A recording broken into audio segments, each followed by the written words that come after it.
this is another case of a cone, another case of another cone, in which case the section, the surface is an ellipse. So let's see the exercise. It's a cone of base 60 millimeter and height 70 millimeter is cut by a section plane so that the true shape is an ellipse of major axis 50 millimeter. Draw the projections of the cone and find the inclination of the section plane with the HP. Also find the true shape of the section. So this is the question. So in this case, it's a cone. The dimensions are given. The true shape of the section is an ellipse. That is the condition that is given. Nothing else is given. So the ellipse has a major axis of 50 millimeter dimension. So we have to draw the projections of the cone and find the inclination of the section plane with the HP. Also find the true shape of the section. So just note down the question and then we can continue. So now in order to get a true shape as an ellipse, how to cut the cone? That is the question. We have already seen in the starting that if we have the cone is not doesn't look good. Let me show it. If we have a cone like this, then in order to get an ellipse as the section, we have to cut it like this. If we cut it like this, the shape here, what we obtain here, will be an ellipse. So like this. So this section will be an ellipse. This shape will be an ellipse. That is what we know. So in this case, the section plane should cut the cone in such a way that it intersects with both the end generators. The end generators are this one as well as this one. These two are the end generators. So the section plane should cut the cone in both the end generators so that it will be an ellipse. Now the condition is that the major axis of the ellipse is 50 millimeter. So the major axis of an ellipse generated by this method or by sectioning a cone will be equal to this distance. This distance. So this distance should be 50 millimeter.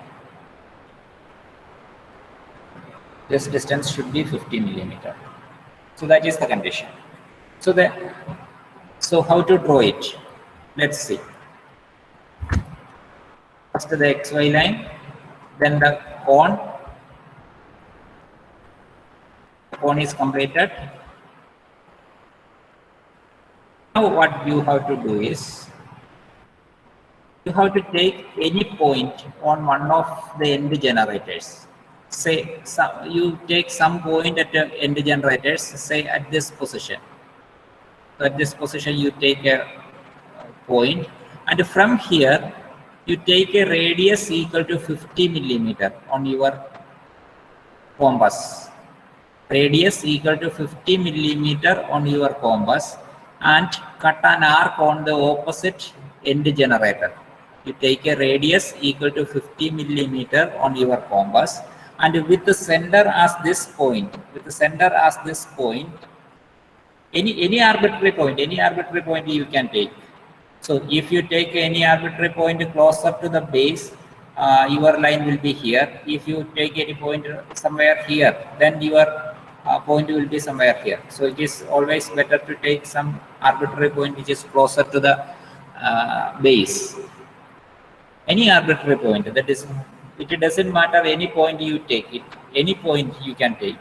And from there, if it is too close to this baseline, then it won't intersect with the other opposite corner. So that is the difficulty. I mean, not the opposite corner, the opposite generator. So it should not be too close. It should be sufficiently at a distance, but it It should not be at too far away from the base also. So some 2 or 3 centimeters from the base, you mark a point. Then from that particular point, you draw a circular arc with a center as this particular point, and intersect. The circular arc should intersect the line or the generator in the opposite side. So, and join those 2 points. This distance should be equal to 50 millimeter. So in order to find out this 50 millimeter, what you have to do is, you have to take an arbitrary point here. This point is taken as any point you can take. It should not be too close to this base. If it is too close to the base, then it won't cut the opposite face, the opposite generator. That is the only difficulty, because this is having a diameter of 60 millimeter diameter is there. If it is too close, if I take a point is somewhere here, then it won't cut the opposite generator. So it should be at a sufficiently large distance. Then from this point you cut an arc, so that arc will be of length 50 millimeter. Will be of radius, not length. Will be of radius 50 millimeter, and you join those 2 points in order to get the section plane in the front view. Now the section plane in the front view is obtained. Now you know how to draw it. Once the section plane is there, you mark all the points in the front view. All the points means all the points where the section plane intersects with the generators. So in the end generator, it is P dash, then Q dash and R dash. Here there are actually, it represents 2 different generators. One generator is OP and the other one is OH. So there will be 2 different points. So Q dash as well as R dash will be there. And here also there will be 2 generators. One is OC and the other one is OG. So that is S dash and T dash. Here also there will be 2 generators, Q dash and V dash. Then here is the last one, that is W dash.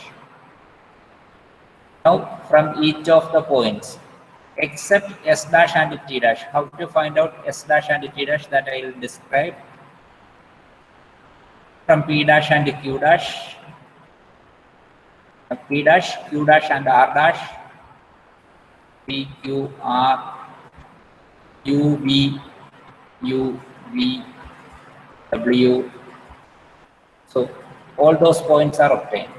Now except S dash and T dash.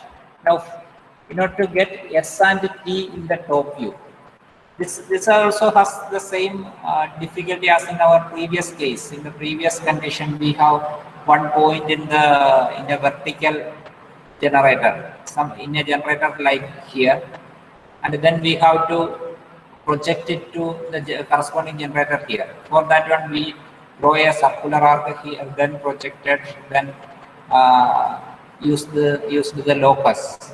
In this case, that particular process is reversed. We first draw the locus. It is from this point we draw a locus to the end generator, that is this point, and from the end generator we project it to the top view of the corresponding end generator, that is OE. So like this, OE we are projecting, and then from OE, from that particular point, we draw the circular arc. So as we did in the previous case, where we have to project a point in the top view which was in a generator which is perpendicular to the XY line, to corresponding generator in the front view, we used a circular arc, then a projector, then a locus. So here we reverse the procedure, that is first locus, then the projector, then the circular arc, in the opposite direction also, because there is S as well as T we have to find out. So this is the procedure by which we obtain S as well as T. Okay, I hope you got it. Now with all the points P, Q, R, S, T, U, V, W, you draw an elliptical shape in the top view. So the front view is also completed. Now in the front view, you draw perpendicular to the vertical trace or the section plane, and you draw the true shape. The true shape will be an ellipse with its major axis equal to 50 millimeter. So that's it. So it is the only difficulty here is there are two difficulties. One is finding out the section plane. How to find out the section plane we have already described. And the second one is projecting the points S dash and T dash to the top view. So that is the second difficulty. Okay.